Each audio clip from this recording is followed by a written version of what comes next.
Oh, I met. I, welcome, ladies and gentlemen.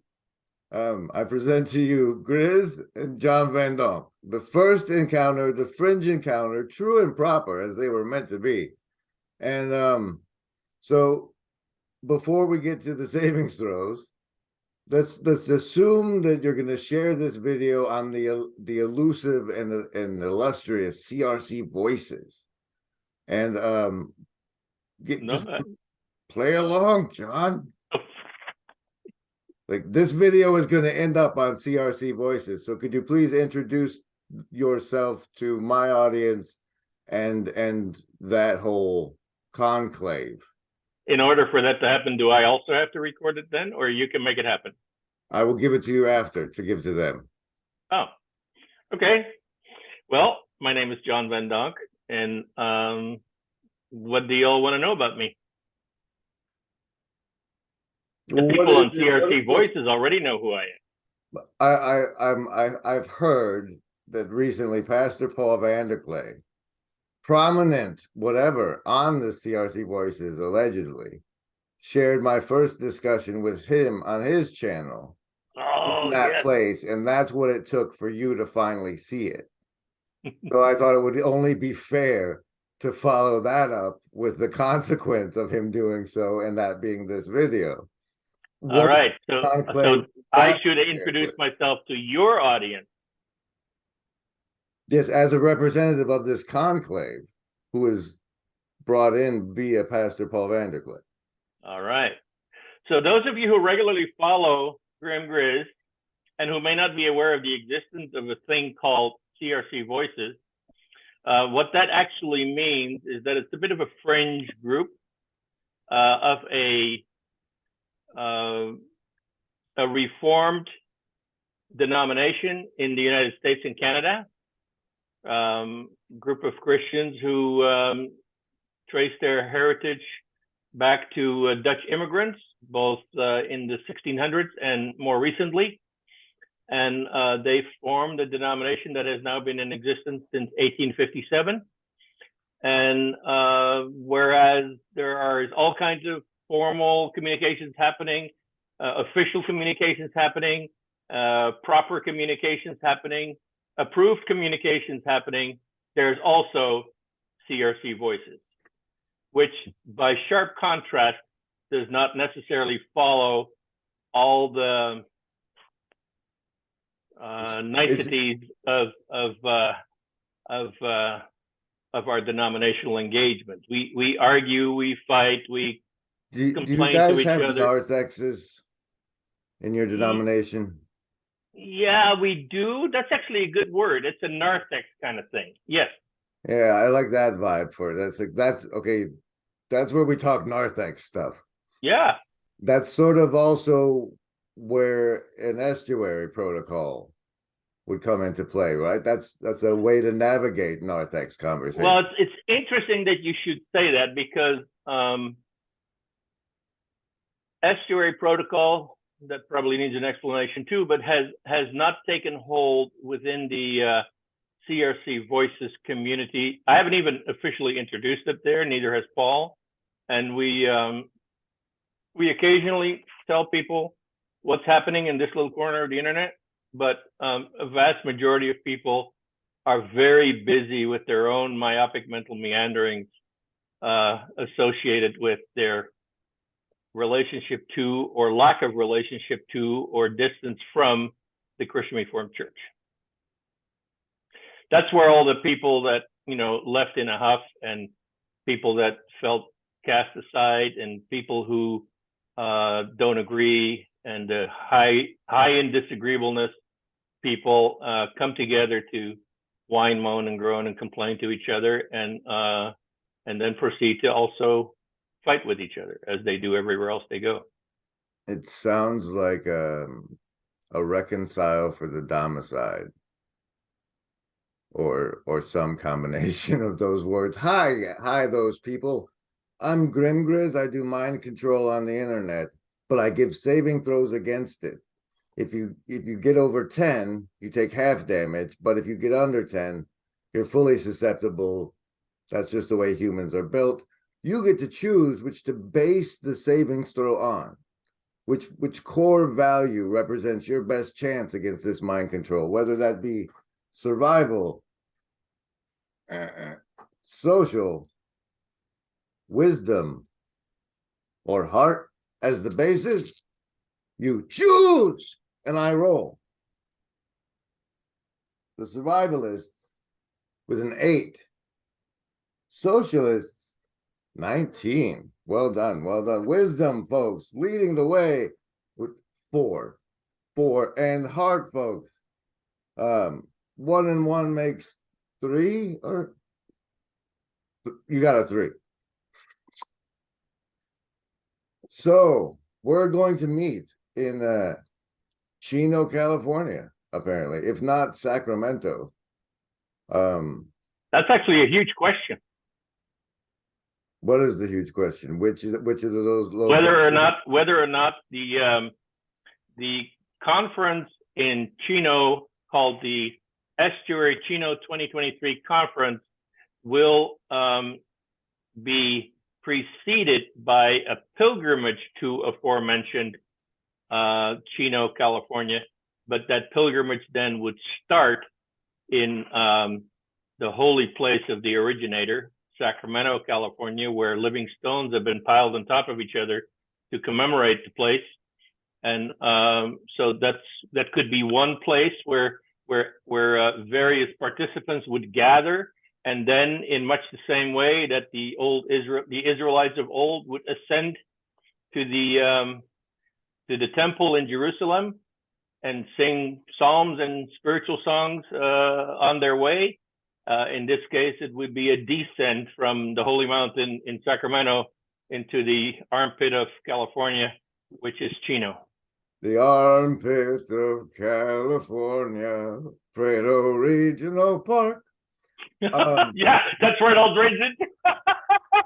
You have no idea what Prado actually represents for those of us who know the history of the Inland Empire, because once upon a time, when there were still many, many cows, which is how I got to be in the area. I managed a large dairy in Chino.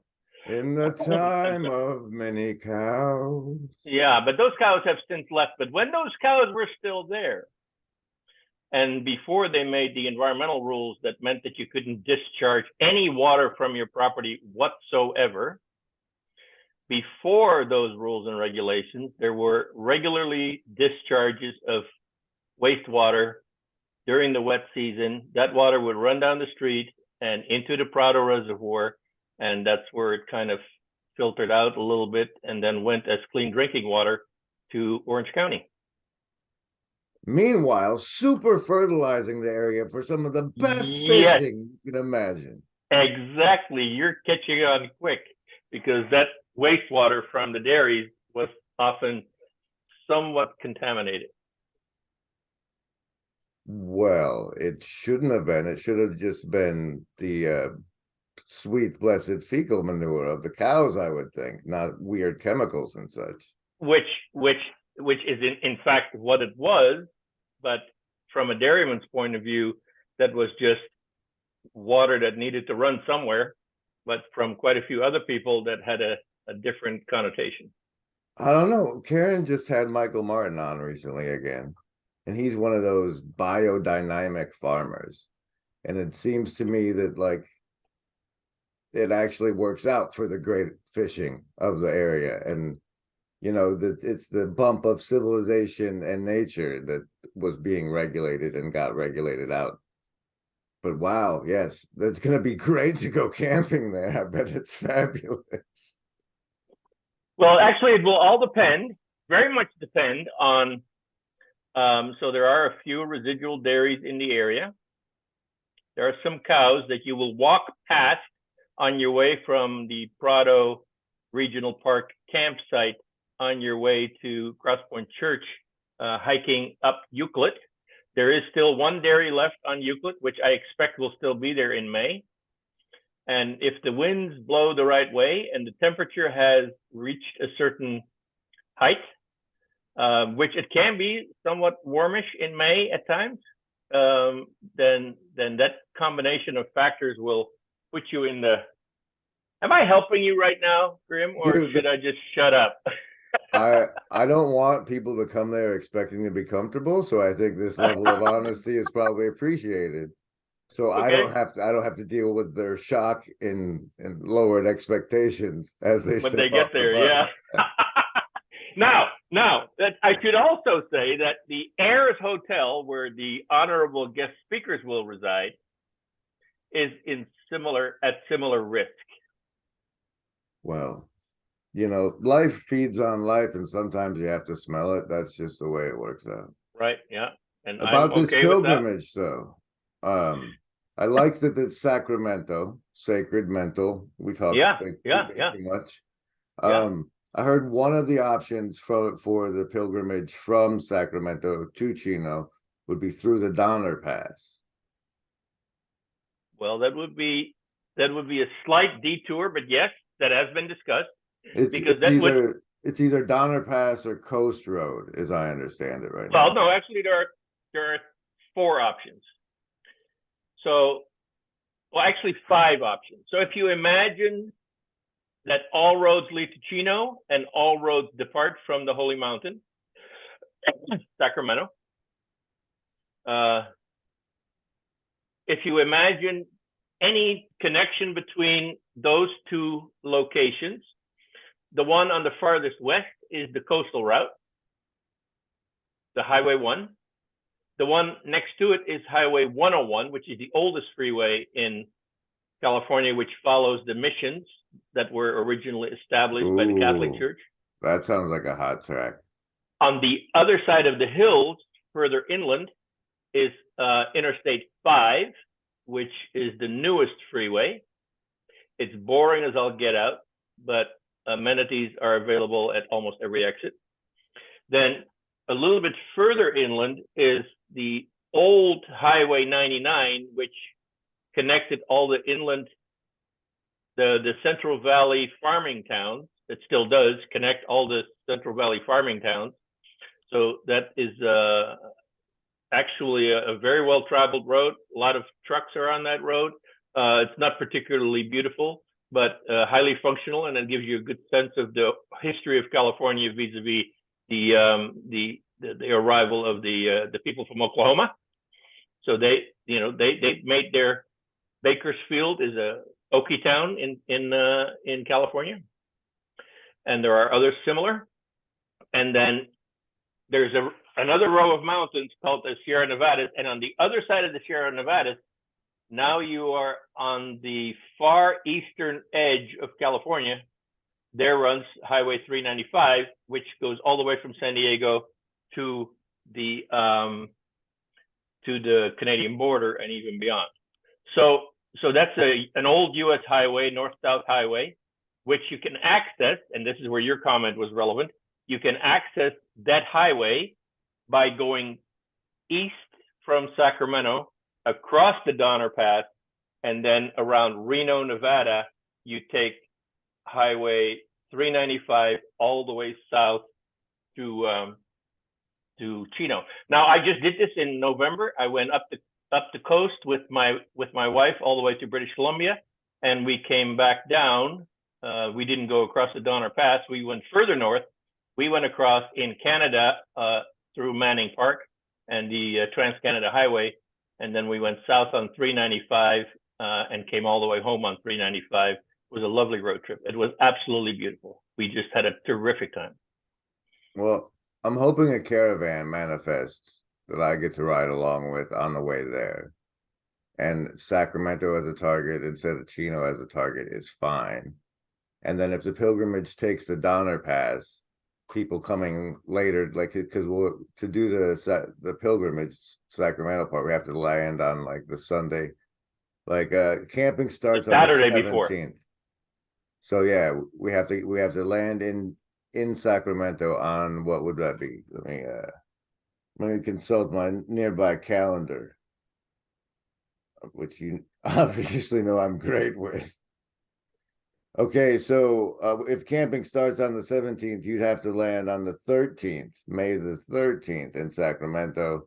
So that would be the target destination of any caravanning.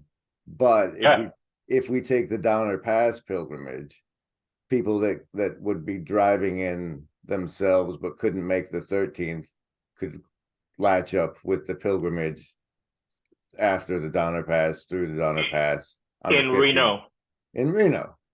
Like we could meet up in Reno on the way and then finish the Chino leg with all the latecomers or the people driving in late. So Right. that's my upsell for that pilgrimage option. As opposed to the coastal route, which then would make it much more difficult for everybody. Like we can go north on whatever happens after. Oh, yeah. We'll go up the coast road. We're coming in, come by the Donner Pass. It's more symbolic that way. You're starting to sound like a retired guy, Grim. I have. Yeah, I mean, that's how I travel. I mean, you know, if we can't hit it on the way up, we'll hit it on the way back. But yeah, that's how I think about making my way across country. When your life is in free fall, you just jump this way and jump that way to steer sometimes. Yeah, different reasons, same result. Let's see. So that's in a couple months. How are tickets? Do we still have enough to sell? We have some to sell, but they are going briskly, more faster than I was expecting. I mean, I'm really impressed with the. And then I did already mention, I think, but I really want to say it again. I made that distinction between the cheap tickets and the full price tickets. And originally the plan was that in order to really, you know, hit the ground running, that these early bird tickets would be the less expensive ones. That was the original vision. And then at the last second, I changed my mind about that. And I said, how about if we simply sell tickets how about you buy the ticket you can afford and leave the cheaper tickets to the people who need to use the cheaper ticket or else they can't make it. And I just threw that out in that video that I made with Paul. And wouldn't you know, I've sold 3 discounted tickets. Well, maybe 5 by now. I don't know. But everybody else is paying standard fare and leaving the discounted tickets for other people. I just think that is a symbol of tremendous generosity on the part of this little corner of the internet. And I'm very proud of you guys. I don't understand why there's not a pay 200 extra and have lunch with Pasta Paul option, but we're building the framework for these events, and some of the new features have to be integrated later, as I understand. No, actually, that very thing that has not yet been ruled out, but we're more thinking along the lines of cash in hand when you get here. How's the paintball selling?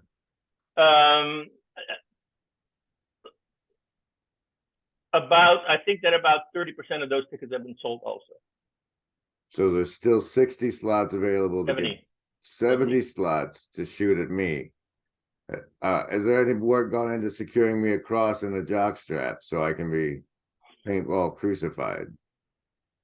Yeah, that is a most amazing line. Let's why don't we put a price tag on that, since it's going to cost you some money to get the cross and stuff? Let's say anybody who wants to shoot me with a paintball gun while I'm on a cross has to fork over $200 for the privilege, and start selling side tickets to that now, and see what if we can generate some extra money to make everybody more comfortable while we're there. Is it okay if I leave that feature up to your discretion also? Yeah, but just I'm gonna need your help. It needs advertising. Yeah, it needs. No, I don't need your help advertising. I need your help getting the cross and the jock strap. Yeah, and there's the other thing. So how exactly, this is a technical question, and I have to also admit, I had this conversation this morning with a friend, and I'm kind of good with the big picture visionary stuff. I'm not as good with the details as I might have liked to have been. And so sometimes little details escape my attention. And so in this particular case, I'm way out of my comfort zone when I ask specifically, how will you, Grim Grizz, be attached to the aforementioned cross?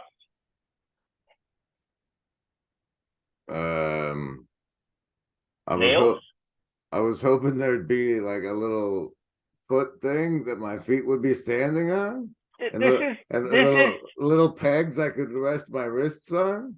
this is called virtue signaling. This is so inauthentic. Yeah, but it's paintballs also. Yeah. I'm also not volunteering to be stabbed in the side. Thank you very much, John. Um, I will take care of that detail of procuring a suitable cross. I have just the right guy to ask to do that. He's a member of my estuary, and he is really good with woodwork and stuff. And we want it to be a rough-hewn cross, also be able to stand up on its own without having to be a hole dug into the paintball course. We can't violate their land that way. No. So what I will do, I will first find out if this is permitted. I have my doubts that it is, because I think the rules about paintball are always something along the lines of, don't shoot at naked people, and don't try and hit anybody in the face. And I don't know exactly what the specific rules are, but I'm going to check that with those people, and then I will get back with you about that, the result of that conversation. And after that has been approved, then I will make sure that an appropriate cross that can bear your weight. What is your weight, Riz? I think I'm down to about 150. If I had to 150. Okay. We are getting to know each other quite intimately here. So 150 naked. What? Oh, I don't know. No, it's somewhere between there and 210. I have no idea. I don't have a scale. All right. Okay. All right. I'll what is your whatever jockstrap size that you? Are you going to bring your own jockstrap? Why don't you bring your own jockstrap, and I won't have to worry about what size to purchase. If you can't be an athlete, be an athletic supporter. Man, you're good at this. No, that's just grease I held on to, I think. But I don't know, man. I want this to be a success, and I said I'd do it. I don't think the paintball place will allow it, though. I'll wear whatever minimum required protective gear they allow. Right. That is probably going to be the issue, is a protective gear. Whatever the minimum is, just let me stand on the cross and get shot. They can pick the range and the air pressure allowed, whatever. It's a symbolic ritual that's going to hurt a little bit, but it's a tremendous sacrifice, and it is so in keeping with the specific meaning of this whole paintball for Jesus thing. We are already very much thinking about it in terms of bonding experience, link with tradition, and liturgical significance. So I think you just up the ante by making that a thing.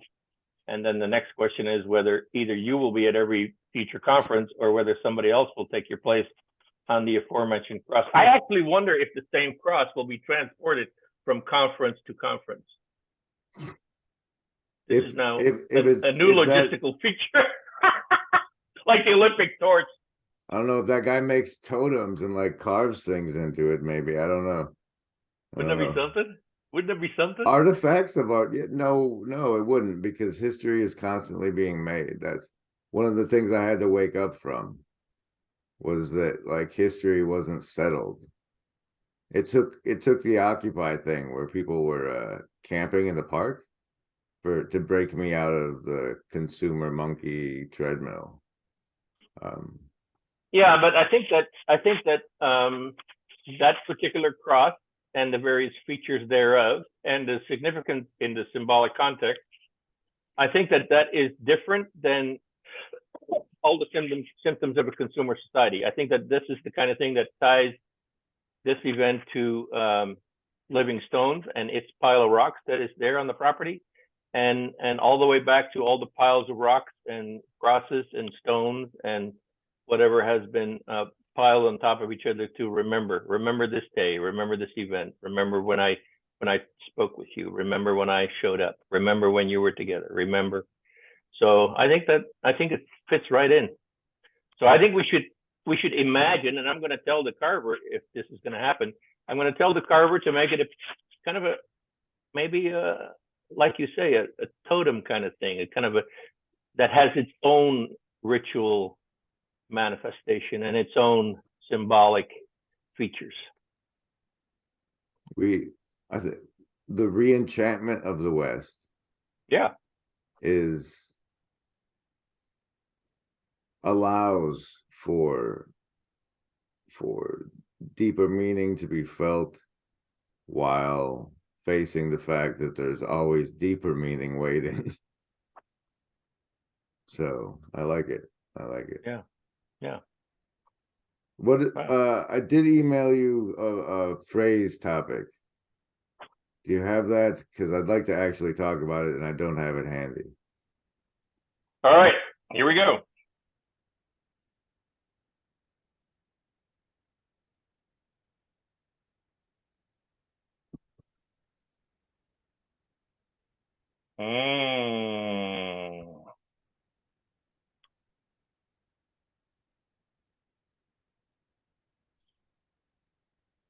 I have multiple communications with you. Disclose that, why don't you, Vandonk? All right, here it is. Aha.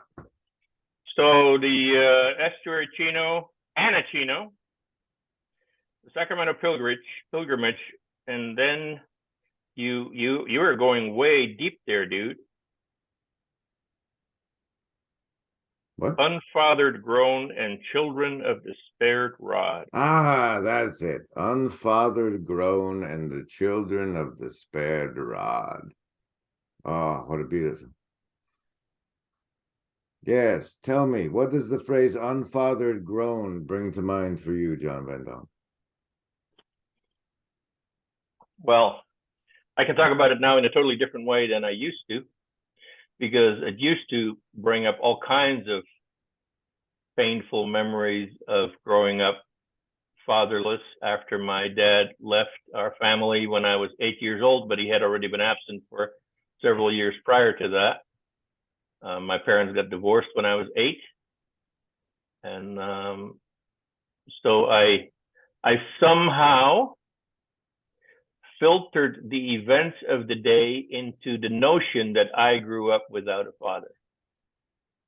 And so that's an identity thing. That's a matter of self-image. That's the way you see yourself, even if other people don't see you that way. But occasionally people will make a comment, that's just because he doesn't have a dad. Well, that's because of this, or that's because of that. And, it becomes an excuse for various deficiencies and things that I might not have gotten right when I was growing up. Let's stop on that for a second. Okay. Like that, like the way you're describing it as a thing, as an object, as a boundary indicator, limiter of character. Is it like a character trait? It's like a No. in like gaming terms, it'd almost be like a backstory hindrance. It's a handicap. It's a handicap in the sense that it is to be assumed that the normal way of growing up is in a family with 2 parents. Now, there are all kinds of people in the world today who no longer see it that way at all, and for them it is completely a non-issue that they grow up without a father or a mother, for that matter. Well,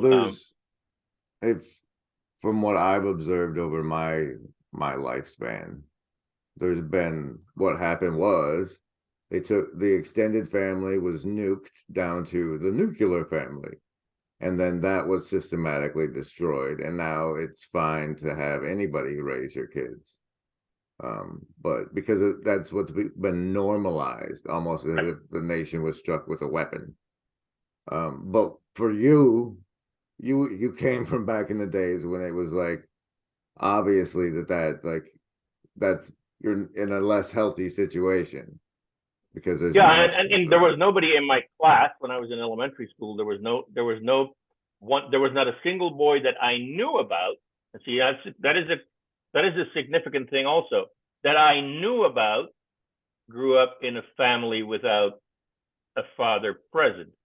That doesn't mean that there weren't any kids there who grew up in a family without a father present, but in those days that would be a well-kept secret. Hmm. That is not something you announce from the mountaintops in the street corners. You put it in your profile or your portfolio. That's not something that you advertise to the whole world. Hey, guess what? My family fell apart, and I'm now a half orphan or something. So it was always a bit associated with shame. To be a child of divorce was a shameful thing. Even if there was no suggestion that children were in any way culpable in the demise of the marriage, there was always that fear, I suppose, that hey, maybe if I hadn't been there, my parents would have been able to stay together, or if I had been a better person, or if I had been, Right, if if I I'd been hadn't a better acted out kid. exactly, if I'd been a better kid, maybe the divorce wouldn't have happened. I'm not suggesting that wasn't more prevalent at the time. All I'm saying is that to be a child of divorce was not something other people would find out about easily. So it was a well-kept secret. But still, you think there would be a distinction of being unfathered that way when someone is grown? That Well, it stays. If you think of it as a deficiency as a child, at what point is that going to go away? I mean, how does a person come to think about a well-rounded, well-adjusted person after spending their childhood thinking that there was something wrong with them? That they were abnormal or different from the rest of society. Well, if broken somehow, some would broken say. somehow, yeah. Richard Rohr refers to it as the father wound. So whatever shape or form the father wound takes, it doesn't necessarily even always need to mean that the father was absent. Sometimes it means that the father on a daily basis beat the shit out of you, and then that doesn't seem like a nice, caring, loving gesture either. So whether it is abuse or absent or whatever, we're talking about the father wound. And so at what point and by what manner does the father wound get healed? How does that actually happen? So in generic terms, I'm not so sure that my story is all that helpful, because I'm sure that would be different for all kinds of different people. There is no norm for saying, okay, well, when you grow up without a father and you want to start feeling normal, this is what you do. I don't think there is a formula for that. I think the closest one could get from your story, which through the magic of the internet should appear as a card here, your talk with Pastor Paul in future videos, is that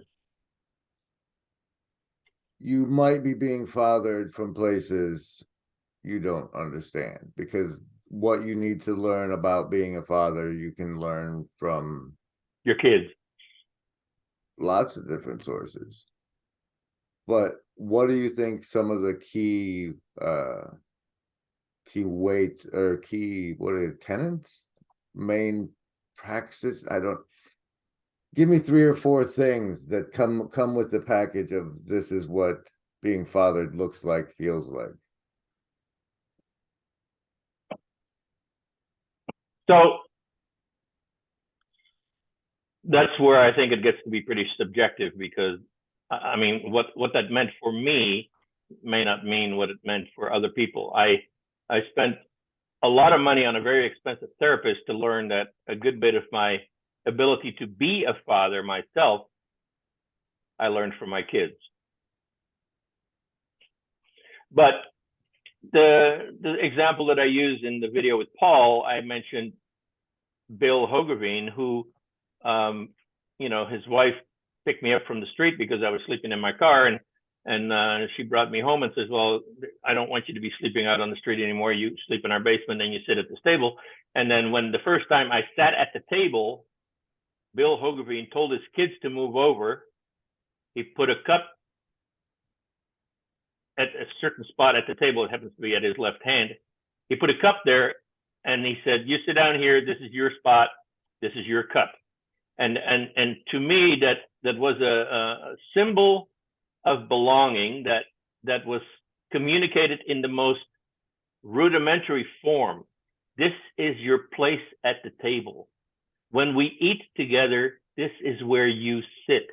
When we drink together, this is your cup. Don't you mess with this guy's place. Kids, get out of the way. This is not your place anymore. This is John's place. Don't screw around with this cup. Don't use it for other things. This is John's cup. Don't mess with it. So there's a sense of belonging, a sense of, so that's that one thing. Then I met another guy. When I was about 11, the neighbors got together and decided that I needed to really not be in the neighborhood anymore because I was a bit of a nuisance with the other little children. We'll not go into any more detail than that. Anyway, the parents all decided that it would be a good thing if one of the neighbors took me to the farm. He had a farm outside of town. He lived in town himself, but he had a farm outside of town. And would you take John with you and put him to work? Whatever you do, it doesn't matter as long as he is not in the neighborhood with our kids. So I get there and I learned that I loved the work. I loved the animals.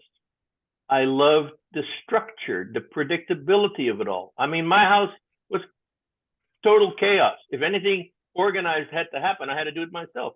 My mother was not exactly capable of providing any structure or rhythm in our household whatsoever. So it was one drama after another with two sisters. So I felt very peaceful in that new environment, and I really appreciate it.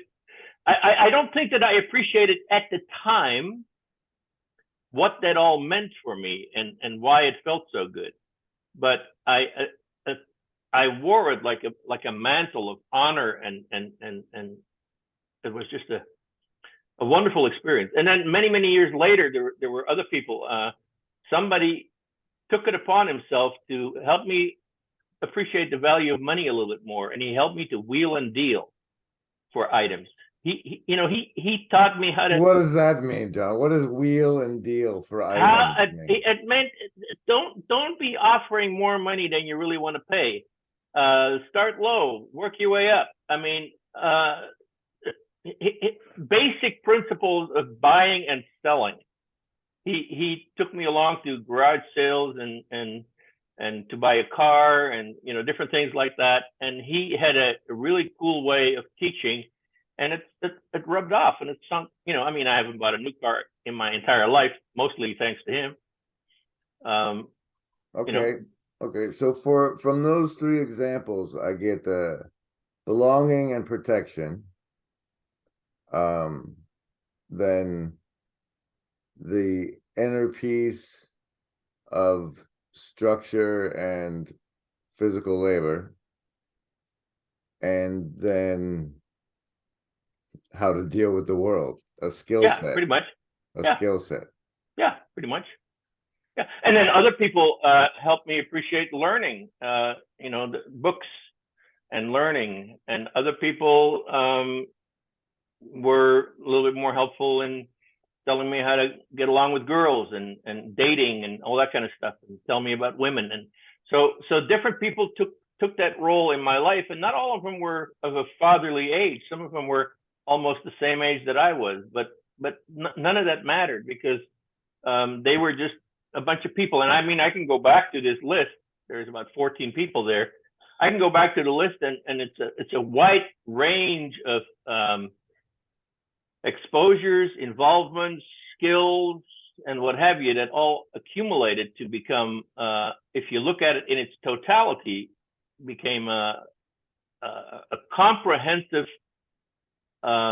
passing down from one generation to the next set of skills, attitudes, feelings, belongings, identity, and all these things kind of fell in place, but they all fell in place in this one magical moment. In other words, everybody gets a click. You'll get a click one day, guys. Just keep putting stuff in there that might click, and then one day it'll all click and it'll be great.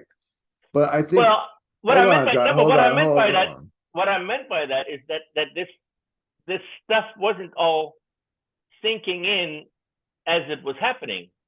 I was still all along, even while all these things were built into me and given to me, all along I was still very bitter about growing up without a father.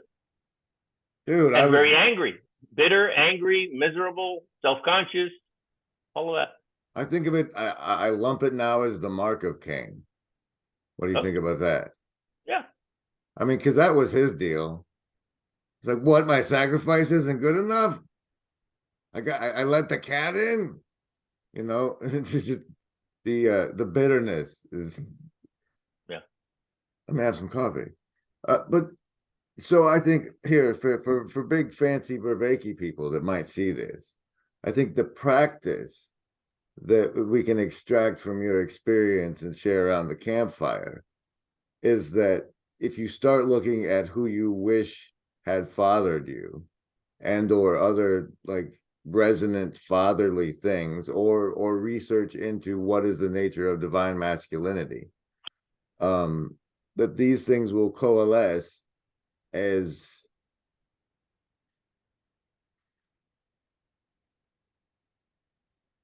see, because the unfathered grown part is like, especially like aside from knocking someone up and learning from their kids like the hard way, there's ways that the practice, pulling out the practice is think of who you wouldn't have mind being fathered by, and pursue those qualities in yourself after having recognized them as qualities worthy of pursuit. Yeah. There's the practical exercise. They like those. I try. Yeah, and looking back at all these people was incredibly fruitful, and that is actually what made the light go on, that I had received excellent fathering. It's just that up to that point, I had been absorbing all the content, but it hadn't registered with me that actually constituted, in its accumulative fashion, all things added up together, added up to some really good fathering. So then you really are left speechless or without much of an argument saying, I grew up without a father. That's total bullshit, because it wasn't my own biological father, but it was all these other people who incrementally contributed to excellent fathering. And that's why I'm as great a guy as I am right now. It's weird how a handicap turns into a crutch. Yeah. Huh? Well, you said earlier being fatherless was a handicap. And then just then you said that people would use it as a crutch. I was fatherless. It's not my fault. You know. So the handicap becomes a crutch until you start walking on your own. That's nice. That's nice. Yep. But for me, the unfathered grown is like I'm waking up almost 50 and not learning from kids. But there's still this picking out the skill sets that are pursuing, like being able to camp and change a tire and that skill set side of it, I think could happen through churches and the Paintball for Jesus thing, or just getting young men, like churches doing young men outreach. You spoke of what was it, the like the way the military does the chaplains, but on a job site at a workplace. I think there's that churches between 2 and 3 people a lot of the times. Well, there's another little bit of a tension point, and I'm being pushed in that area right now, but there's another little tension point between it happening organically and it happening in planned fashion. So if you're going to be intentional about it, then you first of all have to have some goals in mind and aspire to something specific, and then you have to ask for volunteers to participate in it, and everybody just jump in a harness and make this all happen, blah, blah, blah, blah, blah. And, you know, that is very different than what I experienced, because every one of the people in my life did that organically. Nobody asked them to do it. It was just a coincidental, point of contact. I didn't necessarily march up to the people and say, "Hey, can you be a substitute dad for me?" Or Right, right. can you teach me some father skills? And then we as soon as you make it a program of an organization, then you have all kinds of liability issues and exposures, because then you have to screen out the people that would participate in a program like that for nefarious purposes, and the possibility that Yeah. I know it's we live in Actually a doing sick stuff, world. man. I know. I mean, I've already been sued myself, so No, but it's like the only thing to do is make the sort of man through, I don't know, the other ecology of practices we put together, that is able to recognize the opportunities to be that for the people that float around them in their lives. Right. And But so you have to kind of have your eyes open in order to follow through on those intuitions. So that's, I mean, that would be a better way to do it. If people simply got it in their heads that, they bear a little responsibility to pay it forward with people that, perhaps did not have the benefit that they have, or that don't know the skill set that they have, and to simply be a little bit more inclined to share that with somebody who can benefit from it. Now, on the other hand, in my case, the revelation came in the context of a male initiation ceremony,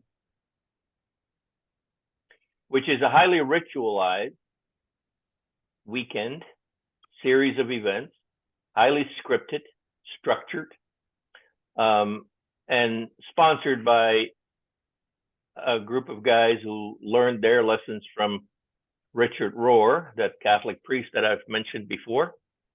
And some kind of weird Catholic cult ritual? What? Yeah, what? It's a weird Catholic cult ritual. You're right. Okay, okay. I'm on board. I just needed to be called that first.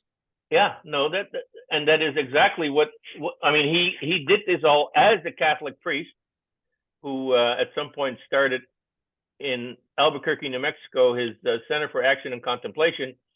But in the meantime, also put some legs under a structure that organized male initiation ceremonies throughout the country and in Germany. Yeah, and, okay, wait, whoa, because like that's what what's his face went on Bishop what's his face's show crying about. And Baron? Yeah, what the actor fella from the Transformers. Transformers, mother, goes on Bishop Barron and says like there's no initiation ritual. And like as far as I can tell, the only people that have one is the Mason Lodge. Right. Well, that and who knows else, but so well, they often are secret. Let's just get that out of the way.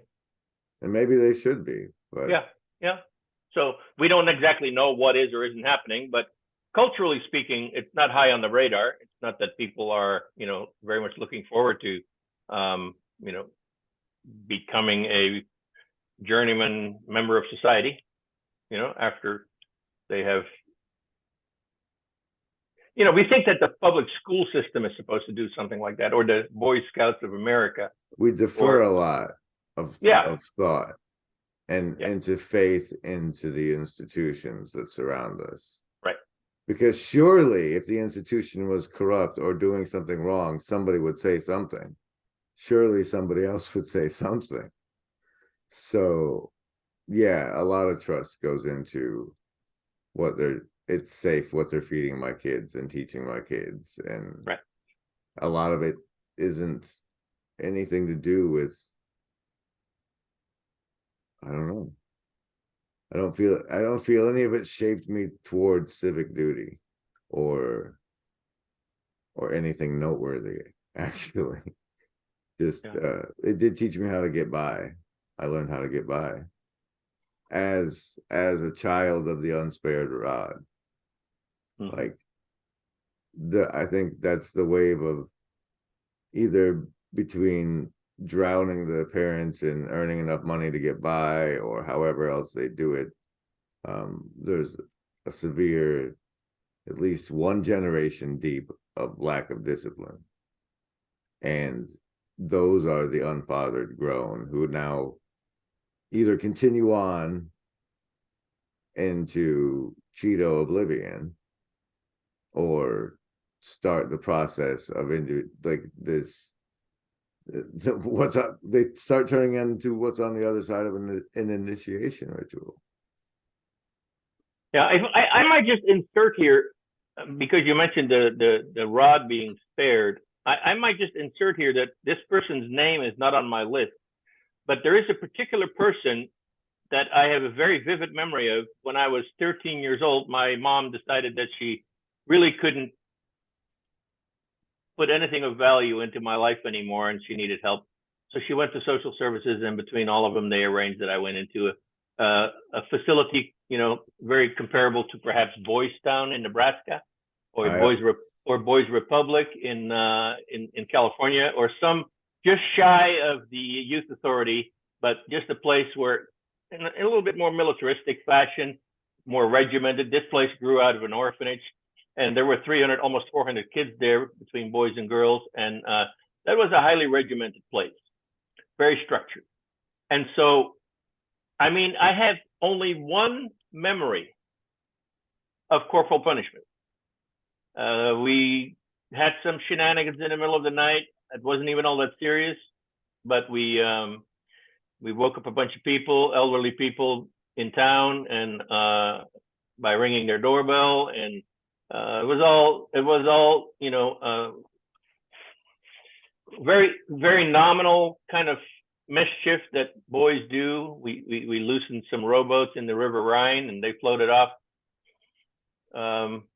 Anyway, so there's some details there. But You anyway, earned some corporal punishment by tarnishing the image of the institution. Exactly. And so we were all lined up, and the guy said, "Take off your glasses." For those of us who were wearing glasses, he said, "Take off your glasses." We were standing in our pajamas on a cold cement floor. He said, "Take off your glasses." And he whacked each one of us with the flat of his hand across the face like that. And that made an enormous impression on me, because what that did was that it registered in my mind somehow that there are real consequences, physical, corporeal consequences to misbehaving, and that could take different forms in different contexts, but this was just a foretaste of that. So in retrospect, I owed a guy an enormous debt of gratitude. His name was Sportel. I don't even know what his first name was. Sportel. Sportel, Sportel. I remember how his name was spelled. And he had a lazy eye, and he was very tall, and he whacked us hard. And I think he did me a huge favor, because the notion of any kind of physical punishment was totally foreign in my family. My dad was gone. My mother wouldn't dare lift a finger to me if you paid her. Well, So, you can get sued now. So the only people that are allowed to beat their children are the poor people who are unsuable. yes, right. And the kids know it. But boy, howdy. Boy, howdy. Yeah. I think, I don't know. I don't know what to do about it. I just think that's going to be a large chunk of our current populace. Is like, if they're going to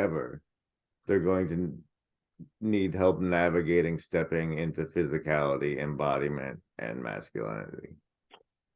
Well, it's interesting that this comes up now, because I have been asked immediately following the conference to assemble a group of 5 or 6 people at my church who want to talk about male initiation rituals. And I think I might just zoom you in as a consultant.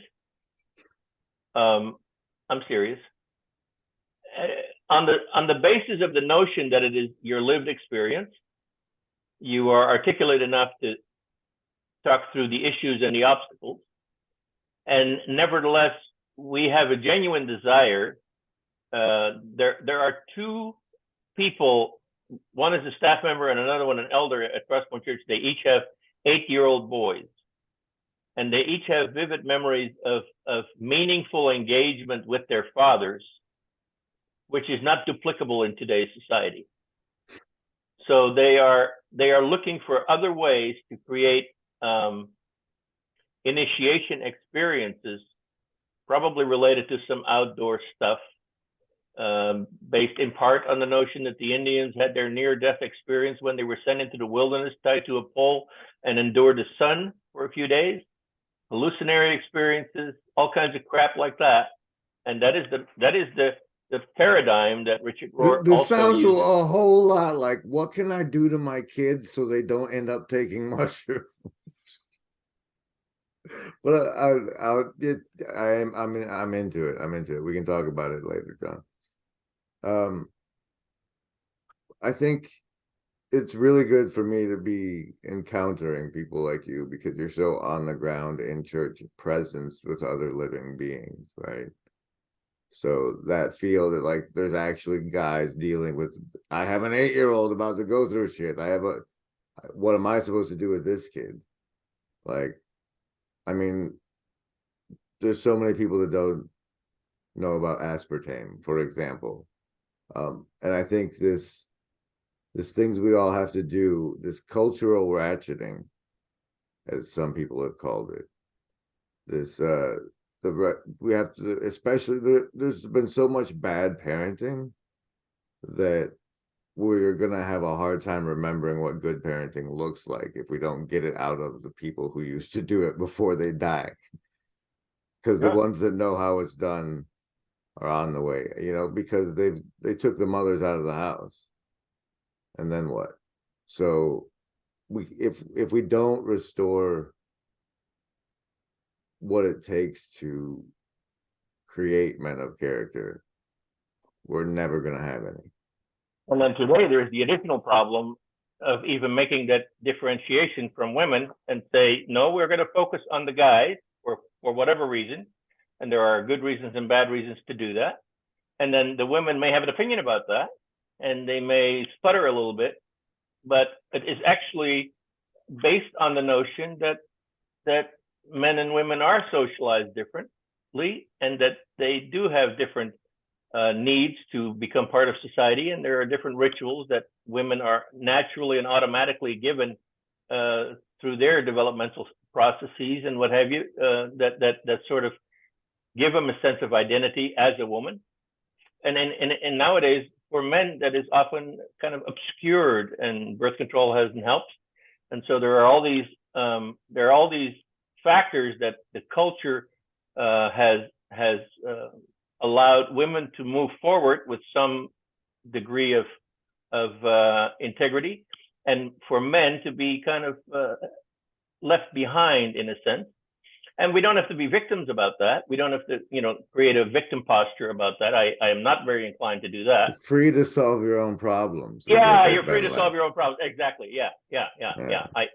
Now, on the other hand, I mean, I've heard more recently that in the last 10 years that whole equilibrium has shifted again, so that now young girls, as a result of the internet and social media, have additional social pressures on them to be perfect, to look perfect, to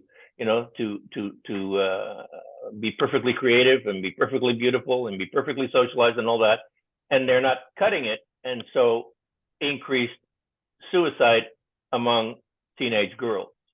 So it's not that I am not aware of the differences in needs and requirements for different genders, but how to navigate that when you start taking any kind of remedial action, that is not at all clear to me. Well, I think we can safely admit that it's safe to deal with the men issue, because when men go off the rails, they usually take more than just themselves with them. So maybe we'll deal with that first, and then meanwhile, everyone else is welcome to deal with the girl problem. Yeah, that would be my strategy. I like that. But all right, is there anything you want from me for this before we call this one a wrap?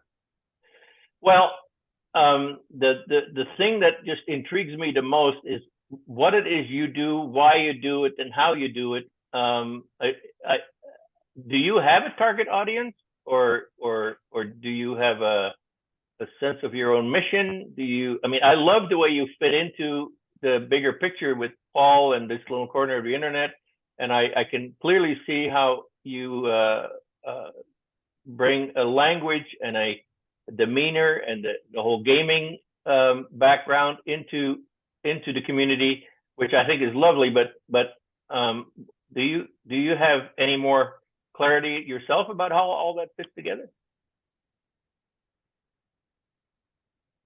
They have this thing where they make it so you can take your phone and hold it, and it'll do a camera shot or whatever it's pointed at, and then draw a little cartoon running across the screen so it looks like the cartoon is in your world.